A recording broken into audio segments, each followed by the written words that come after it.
Good evening and welcome back to the channel, Horse Racing fans. I hope you're all in top form ahead of a blockbuster day's action, mainly at Newmarket tomorrow. I've got 5 selections, 3 different venues, 2 at Ripon, 2 at Newmarket and 1 at Chester.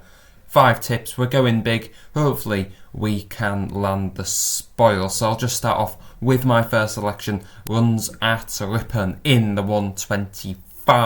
6 furlongs, Class 6, £7,000 up for grabs, and I'm going to be taking on the 2 at the top of the market who are horses in very good form in Hurstwood and Wade's Magic. Hurstwood goes for the hat-trick under Callum Rodriguez. Wade's Magic won a few starts ago at Southwell. Has ran well since, but I'm going to be taking them both on with rhythm. Ruth Carr joins, Tom Eves takes the ride. It's been knocking on the door and it's been stuck in the high 60s, but it's dropped down to a mark of 62. That looks workable. Back at 6 furlongs, has never run at Ripon to my knowledge. That would be a little bit of a concern, but apart from that, it's got a lot of things in its favour. 13-2 and looks a bet for me each way in the first race, hopefully getting off to the perfect start. The next one comes in the 2 o'clock and I'm hoping Spirit of Applause can go one better. It's finished second on all 3 career appearances, was second at York in a massive 13 runner Newcomer race, and the form of that has worked out quite well since. And you thought after that performance it was sent off 66-1. It wasn't expected to run that well, but you thought he'd get a win into him since then. He was then beaten at Beverley by a horse called Emily's Eclipse. That was rated in the mid to high 70s and has run in a listed race since. It's hard to work out the form because Emily's Eclipse didn't run too well, but the horses in behind have run okay. Then it was probably an even better run at Thirsk, where it was beaten by the newcomer Electric Eyes. That has done very well in a Group 2 today, beaten by Commission in 2 lengths. That is a very decent form boost indeed. The third is a decent horse in Thor Yorkshireman as well. That was a little bit unlucky, pulled 7 lengths clear of the 4th, so that form has worked out very well indeed. Drops to 6 furlongs. Duran Fentiman is going to give this one a positive ride over the 6 furlongs. Hasn't been seeing out the 6 furlongs. Drops back to 6.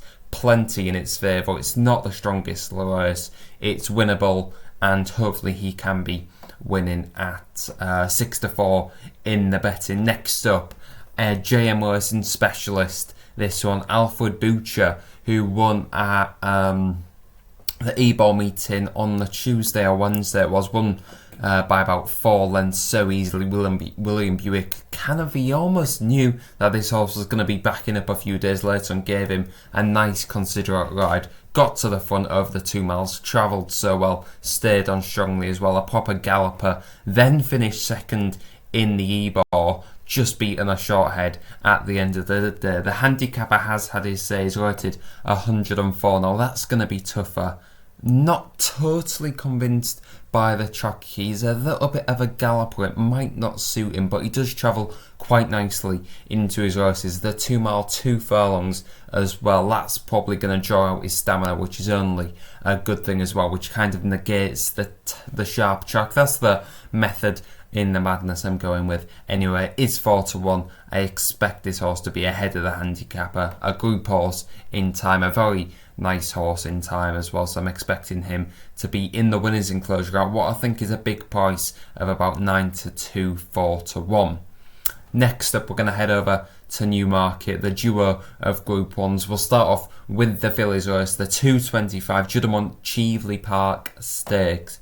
Lezu is one I've put the faith in early this season at Newmarket and then was beaten at Newmarket by Morge. Unlucky that day, was very good at Ascot when winning just by over a length at the end of the day. William Buick takes the ride. Buick at Newmarket. This horse has course and distance form, has had a little bit of a break since her latest run at Ascot and should be primed and ready for this. I do think Trillium is a beautiful horse.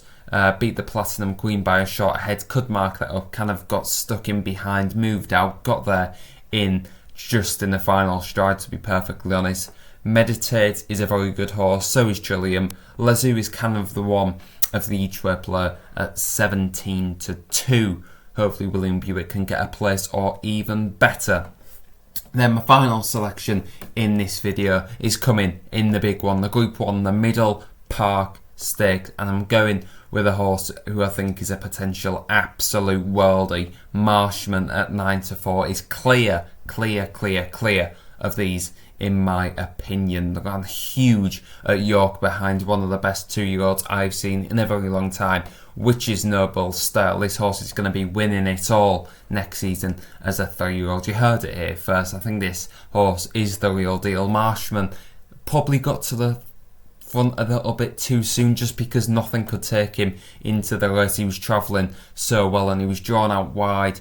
Marshman and Noble Style both were slightly inexperienced. Marshman more so. He wandered around the track. After all, it was only his 3rd run, and he's one that has just got the world at his hood. 2nd in the Dreamcrack, beaten in a Group 2, which kind of makes it not make sense that he's going to step up and win this Group 1, but I think this horse is the real deal. 6 furlongs. If Clifford Lee can just track any of the early pace here and quicken, I don't think any other horse will be able to live with him. There's some proper worldies in this. Is a proper Group 1. Persian Force at 7-1.